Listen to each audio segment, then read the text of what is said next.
Porque este manual de muerte y resurrección, ¿cuál es el propósito? El propósito es entender realmente a qué somos llamados, qué es lo que sucede cuando tú recibiste a Cristo, a qué tienes que morir y por qué tienes que morir. Y está basado en 4 temas, que es la muerte al viejo hombre, al pecado, al mundo y lo que es el propósito de esa muerte, que es resucitados en Cristo Jesús. Amén. El tema, el texto base de este manual es Lucas 9:23, como dice ahí tu manual. ¿Sí? Y Jesús le decía a todos, porque es a todos a que Dios quiere dar su palabra y su enseñanza. Dice, si alguno quiere venir en pos de mí, niéguese a sí mismo, tome su cruz y sígame. O sea, hay un requisito para seguir a Cristo. Dios ya te hizo perfecto en Cristo. La obra vicaria de Cristo fue completa. Te ha dado la oportunidad, por darnos la vida eterna en Cristo Jesús, de seguirlo o no seguirlo. A veces creemos, como cristianos, que las cosas se dan automáticas todas. Las únicas que se dan automático, que nos quede claro, son las que Dios hace. Las que Él ya hizo, las que Jesucristo hizo por nosotros. Fuera de eso, todas nosotros tenemos que procurarla.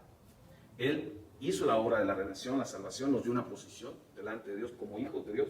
Nos da una nueva relación, antes enemigos, ahora hijos, y nos da la oportunidad de tener una comunión. ¿Eh? Y esa comunión está basada en ser discípulos de Cristo. Por eso dice que les dijo a todos, si alguno quiere. ¿A quién le está diciendo? A los que estaban escuchando, a los que habían creído en Él. A los que habían creído en Él. Juan capítulo 8:31 dice, y Jesús les dijo a los que habían creído en Él, si permanecieres en mis palabras, seréis verdaderamente mis discípulos. Entonces, si queremos ir después de Cristo, yo tengo que ser su discípulo. Y para ser su discípulo tengo que permanecer en Él. Es opcional. Dios nos lo demanda porque es lo mejor para nosotros, sí. Pero es opcional en cuanto es una decisión personal. Amén. Dice, si alguno quiere venir en pos de mí, niéguese a sí mismo. Es lo mismo que Juan 8:31 dice, guarda mis mandamientos. Y es lo mismo, el guardar sus mandamientos implica tomar tu cruz. Amén. Dice, y sígame. Y luego en el 24:25 nos explica por qué. Dice, porque todo el que quiera ganar su vida, la perderá. Pero el que pierda su vida por causa de mí, ese la salvará. Y luego dice, porque ¿qué aprovechará el hombre si gana todo el mundo, pero al final dice, se destruye o se pierde a sí mismo? Amén.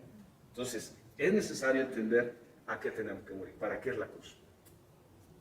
O sea, no confundamos la obra que Dios ya hizo, que dice en Romanos 8, Dios, que la ley de vida en Cristo Jesús me ha librado de la ley del pecado y de la muerte. O sea, Él hizo posible lo que tú y yo no podíamos hacer. Somos libres, sí, de esa ley, pero yo tengo que decidir seguir a Cristo y para eso tengo que morir. ¿A qué tengo que morir? Número 1, es el primer tema, el de esta noche. Tengo que morir al viejo hombre. La Biblia llama viejo hombre, le llama carne, le llama la vieja naturaleza, la naturaleza caída, la naturaleza adámica. Son maneras de diferenciar. Sabemos que hay 3 naturalezas. La naturaleza del hombre natural, que es el que no tiene a Cristo. La naturaleza del hombre carnal, que teniendo a Cristo vive en la carne. Y la naturaleza del hombre espiritual, que es el que vive en el espíritu. Amén. Este manual obviamente está enfocado a la gente que ya recibió a Cristo, por lo tanto puede hacer morir, porque el hombre natural no puede, es imposible.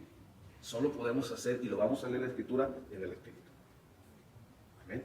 Entonces, cuando tú y yo tenemos esta parte, esto le está diciendo, como toda la mayoría de la Escritura es para el cristiano, es para el creyente, no es para el incrédulo, porque las cosas espirituales se tienen que discernir. Muertos al viejo hombre, ¿ok?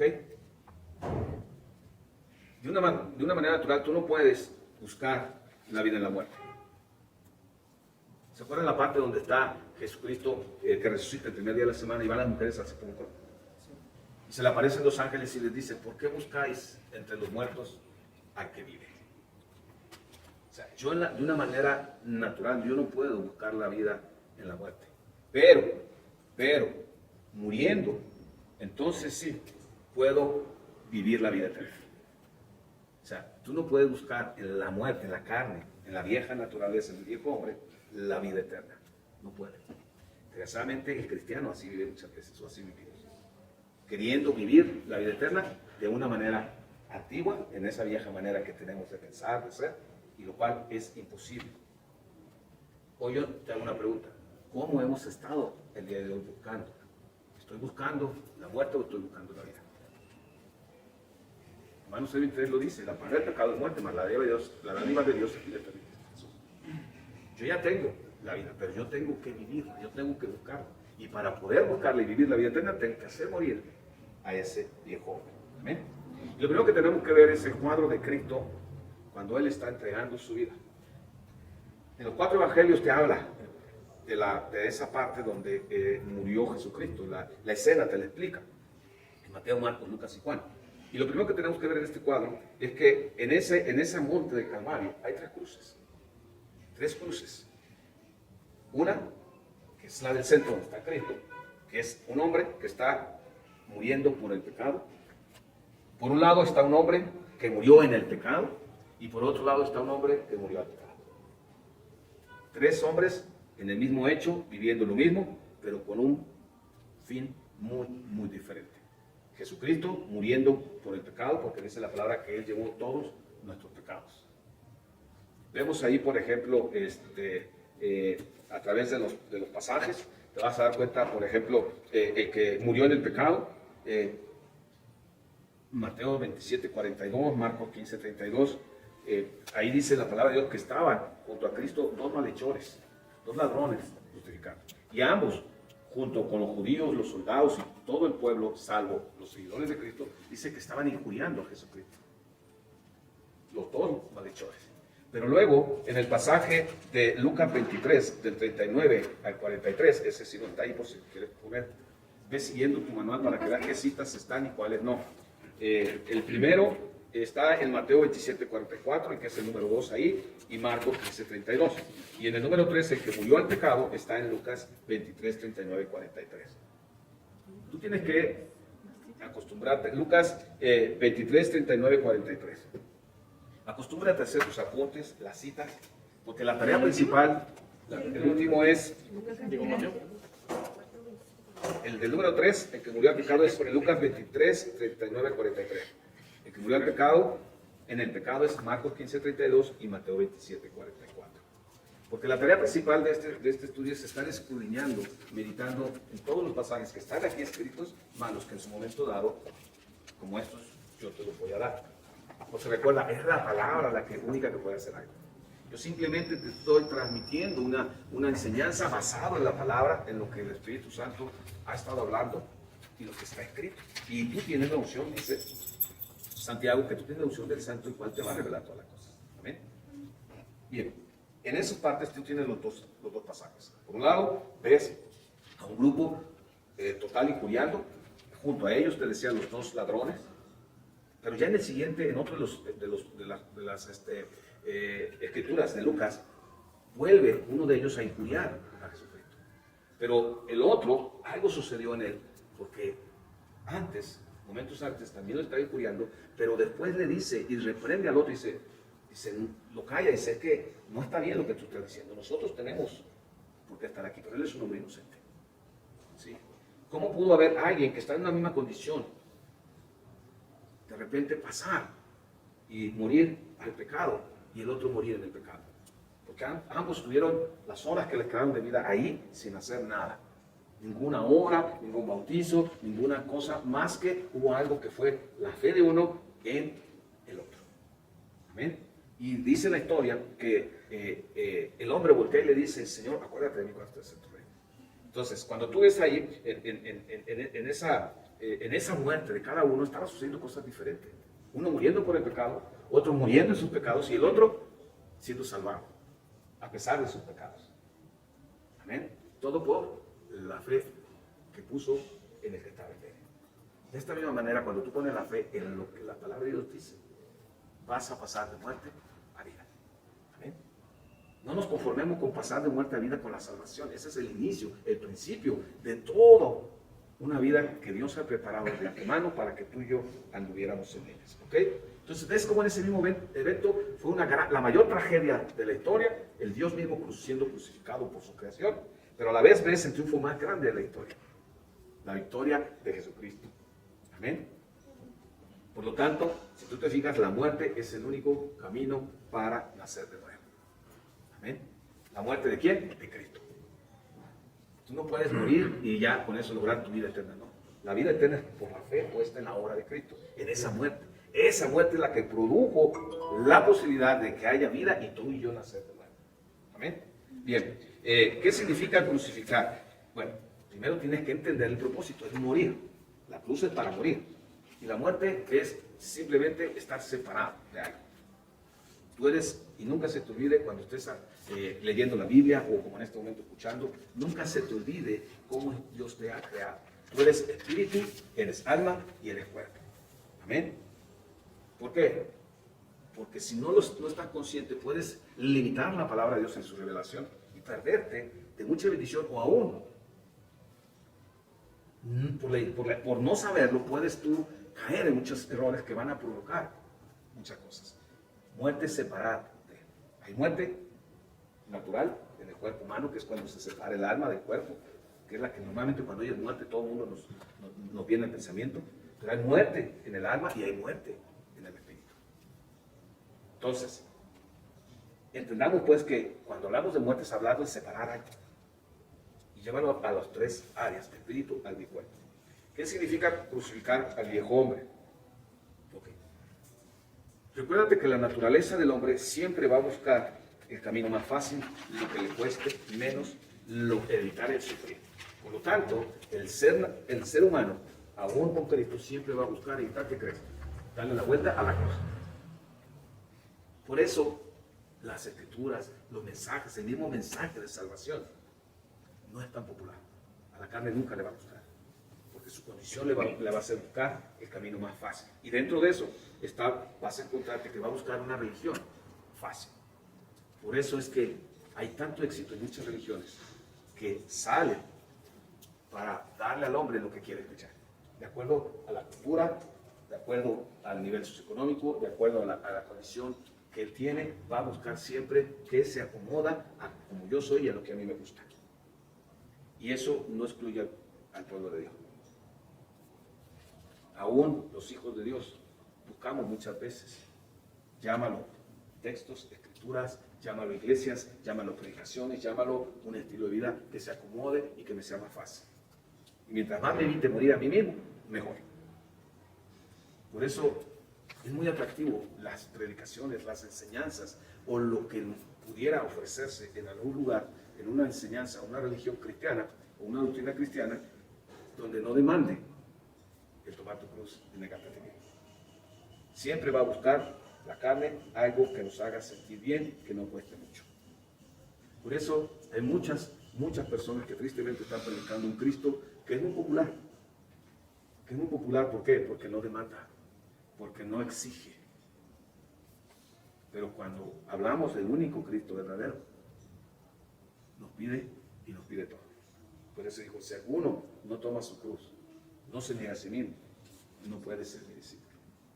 No hay otras maneras más que las que Dios ya estableció. Si queremos, y yo creo que todos queremos que Cristo perdone nuestros pecados, también tenemos que agarrar la otra moneda que es no nada más el Salvador, sino también el Señor. Que Él sea realmente quien gobierne nuestra vida. No puedes agarrar una cosa sin la otra. ¿Sí me explico? Y cuando digo que no puedes, no te quiero decir que no lo vayas a procurar hacer. Dios es Señor y Salvador. Van inseparables esos dos atributos de parte de Dios. Por eso Romanos 19:10 dice que si tú confesares con tu boca que Jesús es el Señor y que Dios levantó de los muertos, serás salvo, porque con la boca se confiesa. ¿Para qué? Para salvación. ¿Amén? Pero con el corazón se confiesa. Ya me hicieron bolas. Bueno, ahí le hago. Luego, el corazón se queda para la justicia, pero con la boca se confiesa para la salvación. Amén. No hace para ver si se lo sabe. Ya ni que no están somos bolas. ¿Ok? Bien. Entonces, la naturaleza del hombre carnal, mientras vive, es y va a procurar ser el eje, el corazón, toda su vida. Va a querer ser quien gobierne y dirija toda su vida. Que te quede claro, nunca va a ceder ese lugar por sí solo. Nunca va a decir, está bien, ya no voy a gobernar yo. No, él siempre va a buscar tener un lugar. Y esa naturaleza adámica, esa naturaleza caída, ¿sí?, siempre busca lo suyo. Es su propio ídolo. Amén. Es su propio ídolo. Y el hombre en lo natural, el hombre carnal, ya te acuerdas, estamos hablando a los hijos de Dios.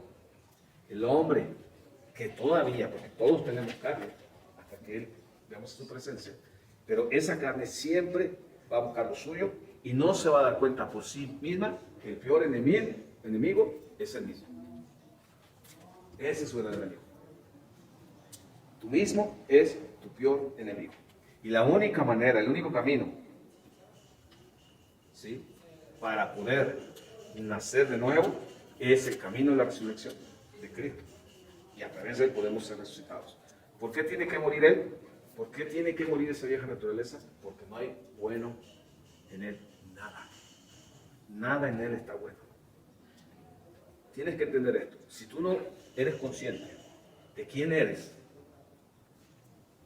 de una manera natural y quién eres en Cristo, vas a batallarle de una manera que no vas a ver la salida toda tu vida, porque el origen de todo, para poder salir de algo, es saber lo que está pasando.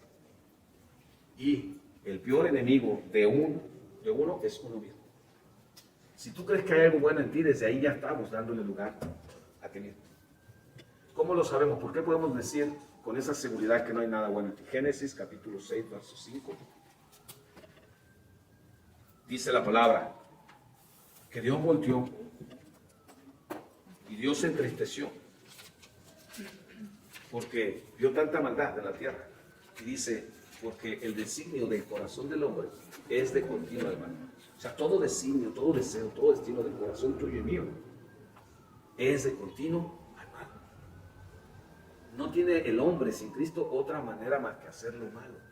Que el hombre crea que es bueno, que el hombre crea que hace cosas buenas, eso es otra cosa. Y ese es producto de haber comido del árbol del bien y del mal, al él decidir que era bueno y que era malo, cuando el único que sabe lo que es bueno y lo que es realmente malo es Dios. Por eso es una naturaleza engañosa y perversa. Porque el hombre decidió, esto está bien y esto está mal. La palabra es muy clara y dice que solo hay uno bueno y ese es Dios. Amén. Génesis capítulo 6, verso 12, apuntan, tampoco está ahí, igual que 6.5. Dice que la tierra volteó, Dios la vio y dice, la vio corrompida, porque toda carne había corrompido su caminar sobre la tierra. Ahora, ¿tú crees que hay diferencia entre esa carne, esa gente que vivía antes del diluvio y tú y yo? Es la misma. Descendemos de lo mismo, de una naturaleza donde el pecado está ahí y que la inclinación es hacer lo malo. No ha habido otro diluvio porque Dios dijo que no lo iba a haber. Sí, pero al final dice, la maldad será tanta que Dios también tendrá que intervenir, más que orar por fuego. Pero si tú no te cae el 20, ¿cuál eres tú sin Cristo? Vas a creer que hay algo bueno en ti. Que nos quede claro, en ti y en mí no hay nada bueno, lo único bueno que hay en ti y en mí se llama Jesucristo. Amén. No hay nada bueno más que Él. Por eso es que la carne tiene que ser crucificada. Por eso Jesucristo tuvo que ser crucificado. Porque hubiera pecado en Él, no. Porque Él llevaba todo el pecado de la humanidad. Él estaba tomando tu lugar y el mío. Por eso la palabra de Dios dice en Romanos también, ahí en Romanos 8, que por cuanto era imposible para la carne, Dios lo tuvo que hacer y Dios condenó el pecado en la carne. Amén. Entonces, el cristiano no nada más tiene que nacer de nuevo, tiene que estar crucificándose todos los días. Por eso Gálatas 2:20, ahí lo dice, en tu manual Pablo dice, con Cristo estoy juntamente crucificado. O sea, no está hablando de una crucifixión física, está hablando de que Él estaba muriendo cada día a su alma, a esa alma corrompida, a esa alma que tenía que estarse renovando en el espíritu de su mente para vestirse de nuevo hombre creado según Dios, en la justicia y la santidad de la verdad. Amén. Entonces, Pablo lo explica con mucha claridad ahí en Gálatas 2:20, dice, ya no vivo yo, mas Cristo vive en mí. Eso es crucificarse. que Cristo vive en ti, que tú ya no vivas y que aunque estás en la carne, dice, lo que ahora lo vivo en la carne, lo vivo ya no en la manera anterior, sino en la fe en el Hijo de Dios, el cual me amó y se entregó a sí. Segunda de Corintios 10, 3 al 5 lo dice. Apúntala, no está ahí. Aunque andamos en la carne, no militamos según la carne. Porque nuestras armas no son carnales, sino poderosas en Dios para la destrucción de fortalezas. Segunda de Corintios 10, 3 al 5. Y chécamelo, porque luego a veces se me cruzan los cables. Porque nuestras armas, dice, no son carnales, sino poderosas en Dios para la destrucción de fortalezas, derribando todo argumento y todo altivez que se levante en contra del conocimiento. Entonces, Pablo lo dice, Romanos 7, 18. Sé que el mí, esto es en mi carne, no muere el bien. Entonces, fíjate, y lo está diciendo Pablo, el hombre que era hebreo de hebreos, que era un erudito de la ley de Dios, que era discípulo de uno de los más grandes rabinos de la historia del pueblo de Israel, que era Gamaliel. Alguien que era celoso, irreprensible, dice las cosas de la ley. Y él dice, no hay nada bueno en mí, en mi carne no muere el bien. Entonces ya nos quedó claro que tu carne ni mi carne muere el bien. Por eso es que tiene que ser crucificado. Si tú crees que no, entonces le vas a dar y le vamos a seguir dando mucho lugar a la carne. Vamos en la página 4. Cuando tú decidiste, no, pero al final no sé, digamos que al final para arrastrar. Cuando tú recibiste a Cristo, cuando tuviste un encuentro con Él, cuando tú tomaste la decisión al reconocer tu condición, tu necesidad, tu condición de pecado, tu necesidad de un Salvador y que solo Jesucristo era el único, en ese momento pasaste, dice la palabra, de muerte a vida. Sigue estando la ley del pecado en tu vida, pero ya no es tu ayo, de eso te ha librado. El pecado está condenado a la carne, mientras tengas carne, pues ahí está. Amén. Pero ahora tienes el Espíritu de Cristo. Cuando tú tuviste ese encuentro y naciste de nuevo, es cuando empieza realmente la guerra y la lucha espiritual. Ese es el primer nivel de guerra que tú y yo tenemos que entender. Es la carne contra el espíritu.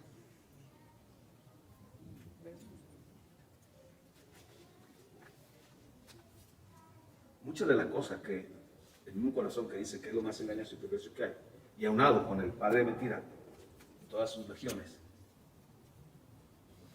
van a siempre estar distrayendo al pueblo, a los hijos de Dios, de lo primero, de lo más importante, porque ahí ellos saben que ahí es donde realmente hay resultado para ellos y ahí es donde los hijos de Dios se convierten realmente en enemigos para ellos. Por eso a él no le importa que el pueblo de Dios se levante a hacerle guerra, mientras este primer nivel de guerra no lo haga. ¿Por qué? Porque Efesios lo dice, que tu lucha no es contra carne ni sangre, contra vuestra. ¿Sí? Pero antes de llegar a ese nivel de guerra, tienes que vencer en este nivel de guerra. Tienes que vencer de a ti mismo, a través de la muerte de cruz. Amén.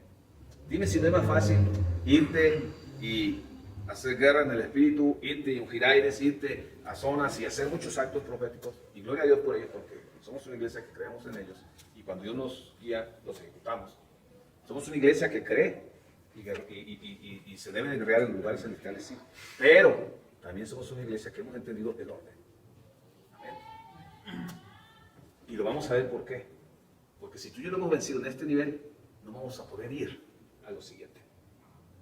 Le vamos a hacer más que cosquillas al enemigo. ¿Por qué? Porque mientras no venzamos en este nivel, el enemigo tiene parte con nosotros. Tiene autoridad sobre nuestras vidas. Amén. Acuérdate, cuando tú naciste nuevo, lo quiera creer el cristiano o no, empezó una guerra. No es una guerra donde dices, por lento o no lento, ya está. El hecho de que no hagas nada, ya decidiste, ya perdiste.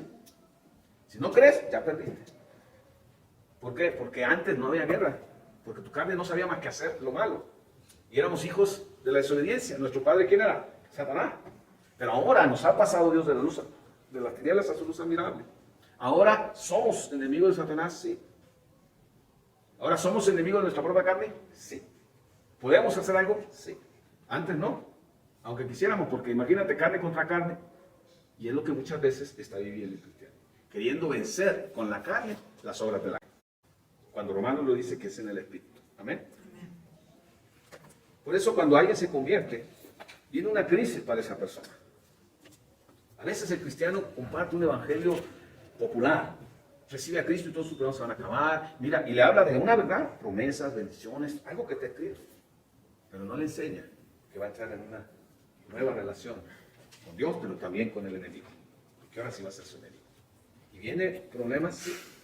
Pero también está la promesa de Dios que en Cristo somos más que vencedores. Hay que dar el paquete completo. Porque si no la gente, y no sé qué ha pasado, que muchos se han desanimado y dicen, no, estaba mejor antes. Antes de buscar a Cristo estaba mejor, me iba re bien. No, mira, recibí al Señor y hasta mi mujer me dejó. Perdí mi empleo, me corrieron por aleluya. Mis amigos, no se diga. O sea, ¿por qué? Porque se desata una guerra. Primero contigo mismo y luego con los demás. Porque no cumple Amén. las cosas Dios, que es lo que le pide. Por eso cuando alguien cree que es buena gente, pues yo creo que no ha muerto el viejo hombre. Porque tú has dicho que creamos que somos buena gente y ya estamos hablando de que no hemos entendido lo que Escritura dice. No te digo esto que había azul, entonces ya el pastor ya me desanimó, ya me dijo que soy un bueno para nada, que soy un gusano de Jacob.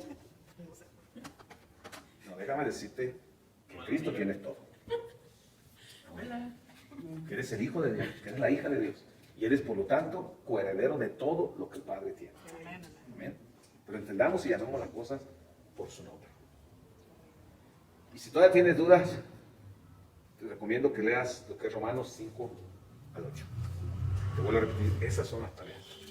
Romanos capítulo 5, capítulo 6, capítulo 7, capítulo 8. Romanos 7 nos habla con mucha claridad de este problema. Él pone y empieza a dar una analogía del matrimonio, tomando como base estar bajo autoridad, y nos lo pone como un ejemplo más palpable, que es en el matrimonio. Así como la mujer dice esté bajo el marido y el marido esté bajo Cristo y los hijos bajo los padres. Nos habla de cómo nos habla de la ley, esa ley que está dentro del matrimonio, y que cuando uno muere pues se libra de esa ley, porque ya no está el esposo o la esposa.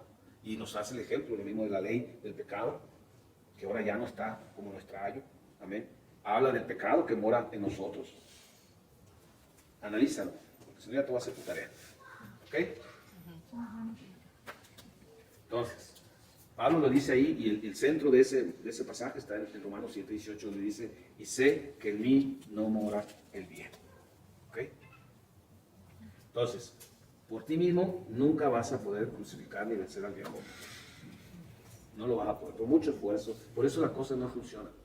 Por eso andamos como en la rueda de la fortuna, unos días bien victoriosos, y luego al otro día ya andamos en el valle de la derrota, ya rasgando las vestiduras, bien desanimados. O nomás me pasa a mí. No, y nomás por razón no prenden algunos su cámara para que no vean las caras y vean que también les pasa. Pero bueno, por fe creemos que todos estamos en el mismo barco. Amén. Entonces, la crucifixión, ¿sí?, no es lo mismo que la autodisciplina. La disciplina logra muchas cosas de una manera natural y es buena, pero no puede suplir lo que el Espíritu Santo puede y nomás sabe hacer. Amén. Y ahí es donde a veces confundimos, como logramos ciertas cosas, creemos que estamos crucificando nuestra carne y no es así. Lo único que puede permanecer es algo que proviene del Espíritu. Amén. Otra de las cosas que a veces confundimos, en lugar de crucificar, queremos mejorar al viejo hombre. Tratamos de mejorarlo, de convertirlo. Dios no vino a convertir al viejo hombre. Entendamos, Dios no vino a redimir la vieja naturaleza. Él vino a darnos una nueva naturaleza. Y ahí es donde creemos que todavía hay algo rescatable en nosotros. Como tenemos nuestro propio sentido de lo bueno y lo malo, creemos muchas cosas que estamos haciendo que son buenas. Pero que cuando las llevas a la luz de la palabra, te das cuenta de que lo que el hombre llama bueno es malo para Dios. Y lo que el hombre llama malo para mí es bueno, dice Dios.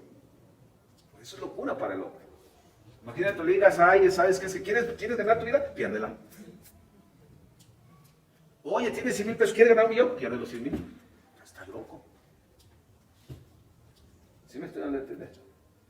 O sea, no vino a redimir nada tuyo. Él vino a darte una vida nueva en Cristo y a vivirla en una plenitud. Cuando entendamos esa parte nos vamos a quitar de muchos problemas a querer justificar o defender lo indefendible. Otros han creído que el justificarse pues, es alejarse de todos y de todo. No. Jesús oró y dijo, no te pido que los saques de este mundo, sí que los guardes del mal, pero no es tampoco apartarse. Juan 13 dice, lo que es nacido de la carne, carne es. O sea, tan sencillo como es. Pero lo que es nacido del Espíritu, Espíritu es. Entonces fíjate bien, lo que es nacido de la carne, carne es. ¿Qué nació de la carne? ¿Cuál es el primer fruto de la carne? El pecado. ¿Sí o no? Entonces, todo lo que es de la carne es así. Y lo que es nacido del Espíritu es del Espíritu. Por eso dice que lo que era imposible para la ley, por cuanto la carne es débil,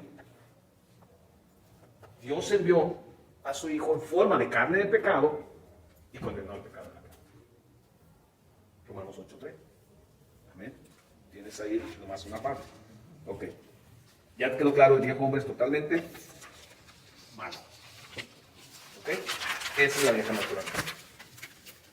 Romanos 8:7 lo dice, por cuanto los designios de la carne. ¿Qué son los designios? Las decisiones, los pensamientos, el destino. O sea, lo que la carne quiere es enemistar contra Dios. ¿Por qué? Dice, porque no se sujetan a la ley de Dios, ni tampoco pueden. O sea, aunque quiera, no puede. Por lo tanto, el hombre natural, el viejo hombre, no se puede convertir, no puede cambiar, no puede mejorar, y lo único lugar que tiene es la cruz. Es a donde debe ir. Amén. Romanos 6:6 dice, sabiendo que esto, que nuestro viejo hombre fue crucificado juntamente con él, para que el cuerpo del pecado sea destruido, a fin de que no sirvamos más al pecado. ¿Ok? Entonces, tenemos que destruir el cuerpo del pecado. Esa es esa manera natural de pensar. Por eso, Efesios dice que te renueves en el espíritu de tu mente.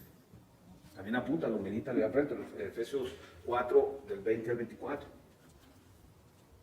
¿Ok? Cuando tú y yo todavía creemos que somos buenos, o que podemos ser buenos por nosotros mismos, esa es una manera de ver que el viejo hombre sigue gobernando tu vida. ¿Ok? Por eso, lo más difícil para el Hijo de Dios es negarse a sí mismo. Y negarnos a nosotros mismos es negarnos a nuestra propia justicia.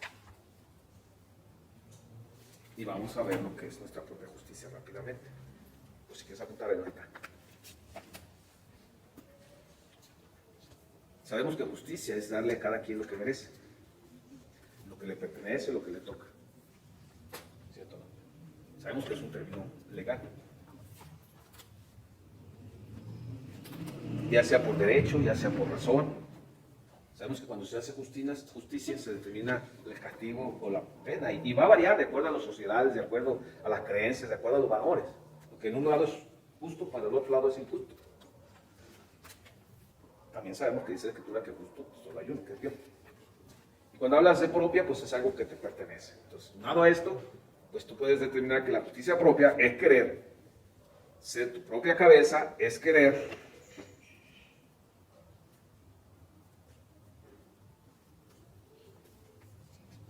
manifestar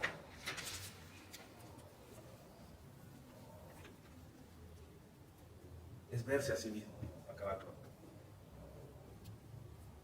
Y esa es una de las manifestaciones primarias o principal cuando se va a establecer la justicia tuya, es cuando empiezas a verte a ti mismo. Amén.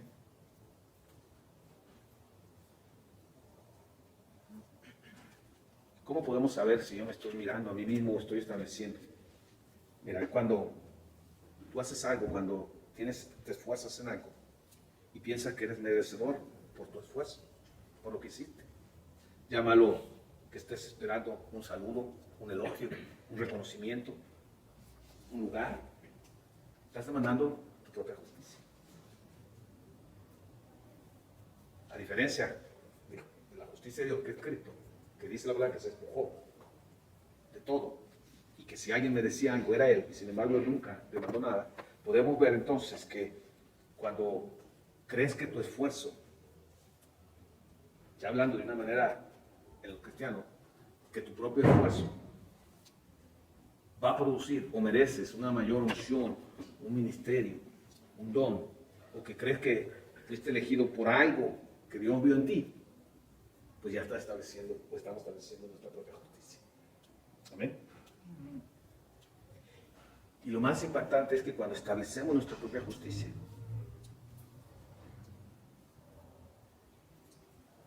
se daña nuestra relación con Dios. Es la primera relación que se daña. Y de ahí vamos a tener problemas con todas las demás relaciones. Y ese es el problema como pueblo, como hijos de Dios. Por eso no hemos logrado, como pueblo de Dios, la unidad que dice la palabra que tengo que. Porque ese es en el Espíritu. Y por lo tanto, esa es la justicia de Dios.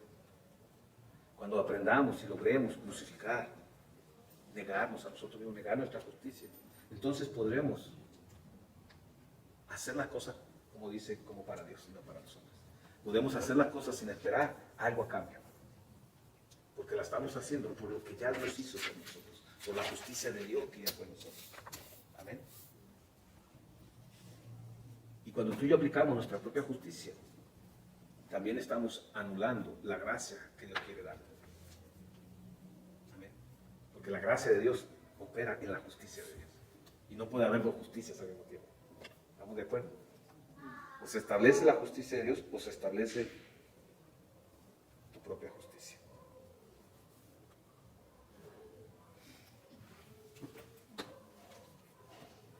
Entonces, ya quedando claro pues lo que es la justicia,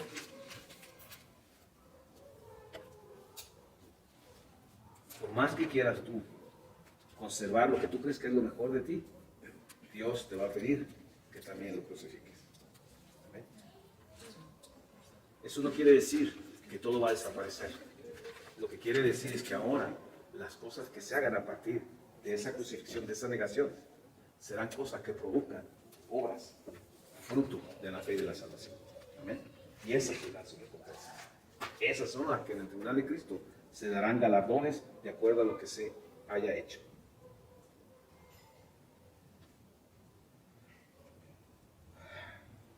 La muerte del pecado dice tiene que ser total. Y ahí puse un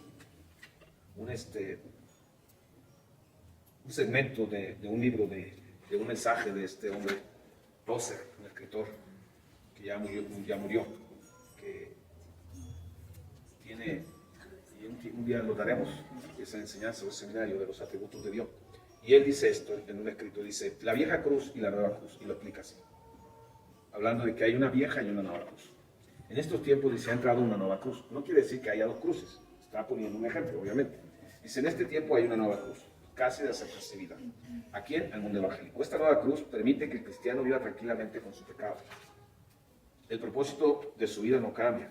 Él puede seguir viviendo según sus propios placeres. La única diferencia es que ahora se deleita cantando coritos, viendo películas cristianas, en lugar de cantar canciones del mundo y de tomar licor. La nueva cruz no crucifica al viejo hombre, sino lo encamina por otro lado. La nueva cruz lleva al pecador a una vida más limpia y más alegre, y a la vez le permite conservar el amor para consigo mismo. La nueva cruz al persistente le dice, venga y sea persistente para Cristo. Al orgulloso le dice, venga y jáctese en el Señor. Al que siempre busca la emoción le dice, venga y disfrute la emoción del compañerismo cristiano. En otros términos, el mensaje del Evangelio es torcido para que sea aceptado por las modas y la corriente del mundo. Este es el Cristo popular que te decía hace rato. Amén. La muerte al pecado es una obra de Dios. Que te quede claro. Romanos 8:13 lo dice. Que si vivís conforme a la carne, moriréis. Mas si hacéis morir la carne, las obras de la carne por el Espíritu, viviréis. ¿Cómo puedo hacer morir las obras de la carne? ¿Cómo puedo negarme a mí mismo? ¿Cómo puedo crucificar al viejo hombre? Por el Espíritu. No hay otra manera. Ahora, la buena nueva es que el Evangelio nos dice que Dios, a través de la obra vicaria de Cristo, le ha dado un golpe fatal al viejo hombre. ¿Amén? Romanos 6:6 ya lo leímos. Sabiendo esto, que nuestro viejo hombre fue crucificado juntamente con él. O sea, él venció ahí. acta de decretos que había en contra tuya y mía fue clavada en la cruz. La obra fue completa en Cristo. Pero yo decido apropiarme de ella cada día al crucificar, al negarme a mí mismo. Ahí manifiesto esta promesa, esta palabra, esta verdad en mi vida. Por eso, morir al pecado siempre va a requerir algo tuyo. Pero es en el Espíritu. ¿Ok? Es opcional. Si alguno quiere, dice la palabra. Si alguno quiere.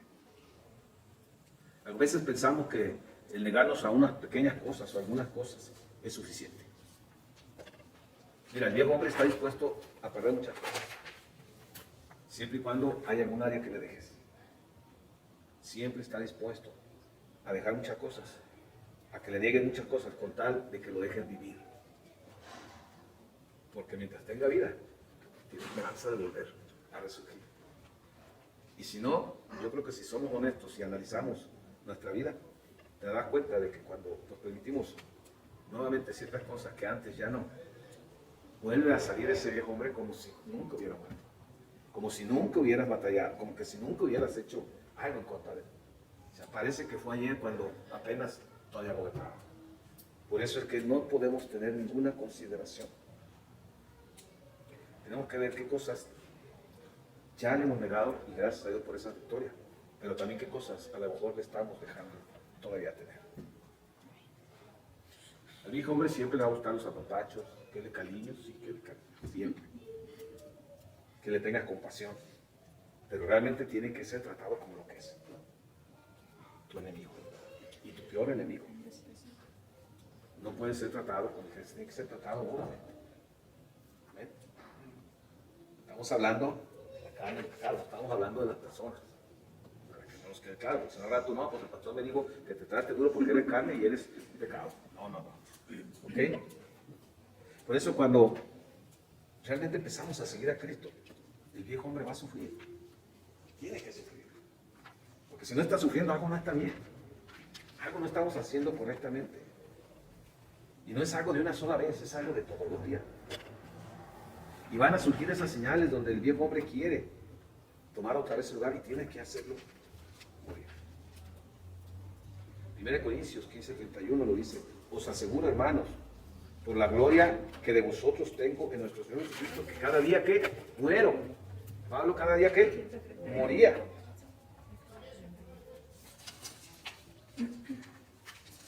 Alguien dijo una vez que en cada corazón hay una cruz y hay un trono. El hombre natural está sentado en el trono de su corazón y la cruz está vacía. Pero cuando tú decidiste seguir a Cristo, el viejo hombre tiene que ser removido del trono y llevado a la cruz.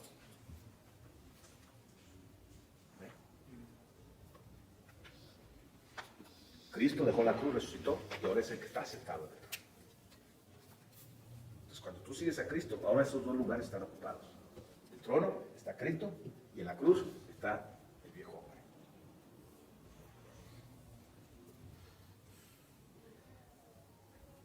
A través de las pruebas, a través de las tentaciones, vamos a ver que el viejo hombre siempre quiere levantarse de nuevo. Y tenemos que verla como una oportunidad para crucificar al viejo hombre. Amén. Hay varias citas que ahí escríbelas, no están. 1 Corintios 10:13, Santiago 1:12 y 1:14.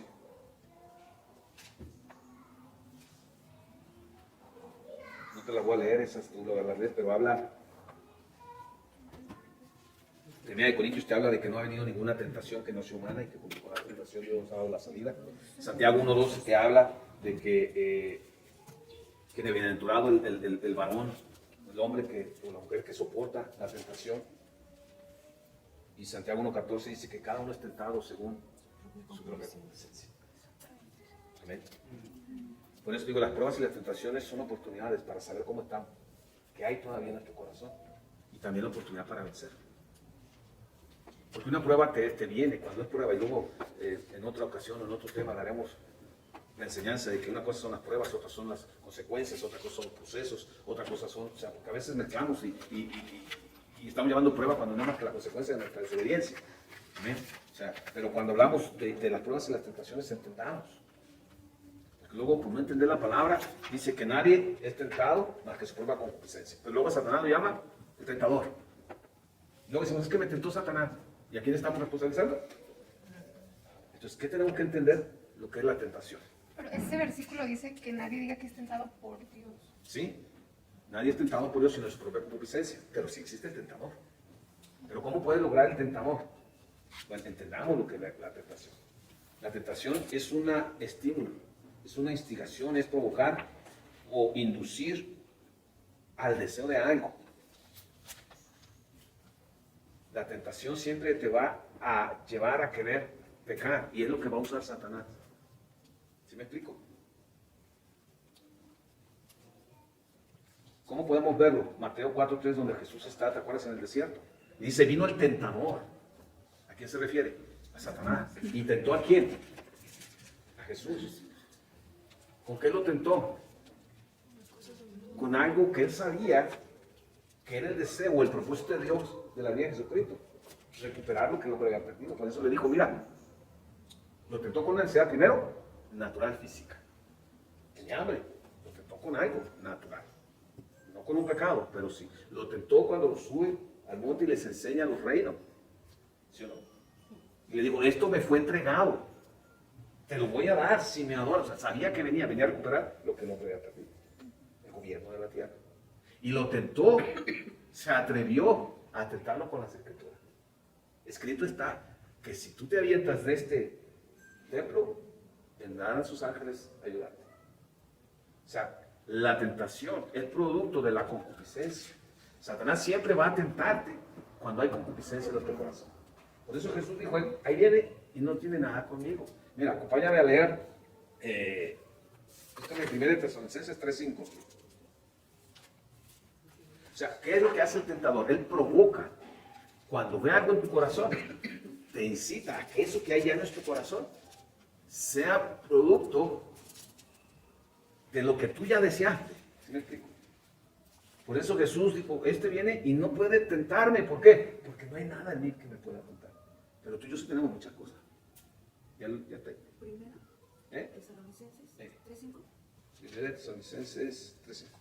Por lo cual también yo no pude. A ver, pero deja de hacer más, porque si no, ni te vamos a ir allá ni acá. Espera. Dice, por lo cual, también yo, no pudiendo soportar más, envié para informarme de vuestra fe, no sea que os hubiese tentado el tentador y que nuestro trabajo resulte en vano. O sea, Pablo le está diciendo, los estoy enviando para que sepan que estoy bien, para que esa angustia que hay en su corazón por mí, no la use Satanás para tentarlos. O sea, puede aún tentarte de cosas naturales, como lo hizo con Jesús. Pero el problema es que la concupiscencia viene cuando no se establece el orden que Dios nos dice en su palabra. Porque hay un tiempo para todo. ¿Amén? Y la concupiscencia trabaja mucho a través de la codicia, la ambición, el deseo que hay en el corazón. Porque hay una tendencia en la naturaleza caída. ¿Amén? Entonces, ¿qué es la concupiscencia? Es todo sentimiento que no es grato a Dios. Y es apuntar porque no está. Todo sentimiento que no es grato a Dios. ¿Ok?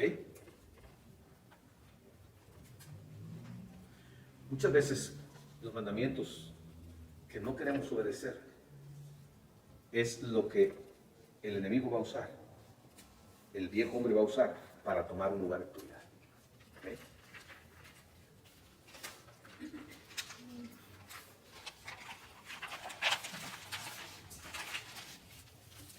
Jesús dijo, fíjate, qué interesante está en lo que dice en Lucas 14:26.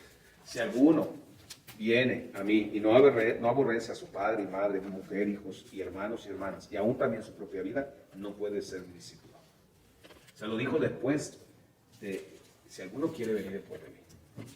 Y entendamos que aborrecer no significa rechazar, significa poner en primer lugar.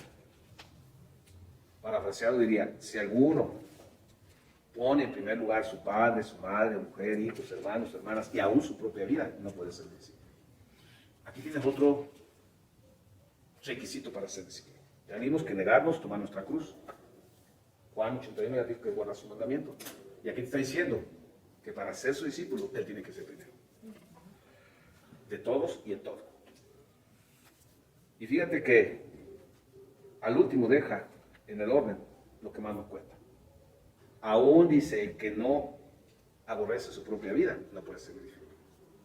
Pero el hecho de que esté al último no quiere decir que sea el último. Yo no puedo poner, aborrecer, vamos a esa palabra para no estar explicando, aborrecer a mi padre, a mi hermano, o sea, no puedo ponerlos, dejarle ponerse en primer lugar si primero no trato con este último punto. Si yo primero no quito mi prioridad a mí mismo, va a ser imposible no poner a los demás antes que a Dios. ¿Sí me estoy explicando? Por eso es que es necesario morir al viejo hombre. Si yo no muero a mí mismo, voy a echar a perder las relaciones con los demás. De una u otra manera, a mayor o menor grado. Es por eso que el primer mandamiento dice que amemos a Dios sobre todas las cosas, antes que a todos, con todo nuestro ser. Espíritu, alma y cuerpo. Y todas nuestras fuerzas. Amén. No es fácil negarse a sí mismo, no es fácil crucificar. El viejo hombre tiene una habilidad para acomodarse, como no tienes idea. Tiene una habilidad para escabullirse. Tiene una habilidad para seguir. Yo creo que es como las cucarachas. También viene esa parábola. Dicen que son las que más aguantan todo, radiación, todo. Y si alguna vez tienes cucarachas, sabes que para sacarlas está chido. ¿No? Es más, las pachonas de la cabeza siguen moviendo. Entonces, es difícil porque al viejo hombre no le importa que haya rivales que quieran ahí. Mientras tenga un lugar, te digo, va a estar ahí siempre. A él no le importa dónde lo pongas, con tal de que siga viviendo. Y como tiene un carácter que no se puede reformar, no puede cambiar, o lo haces morir, o te va a costar a ti la vida. No me estoy hablando de tu salvación, estoy hablando de que si no hacemos morir al viejo hombre, no podremos vivir la vida eterna. Porque el viejo hombre no puede conocer a Dios ni a su Hijo. Y dice la palabra de Dios, que ahí en Juan 17, que la vida eterna es ¿qué? Conocer al único Dios verdadero y a Jesucristo ha cambiado. Y el viejo hombre nunca va a poder conocerlo. Amén. Romanos 6, 1 al 8, ahí lo lees, pero ahí dice, porque hemos muerto al pecado, ¿cómo viviremos en él? Amén. Ahí está escrito Romanos 6, 1 al 8. Filipenses 3, 3 al 5, porque habéis muerto y vuestra vida está escondida en Cristo.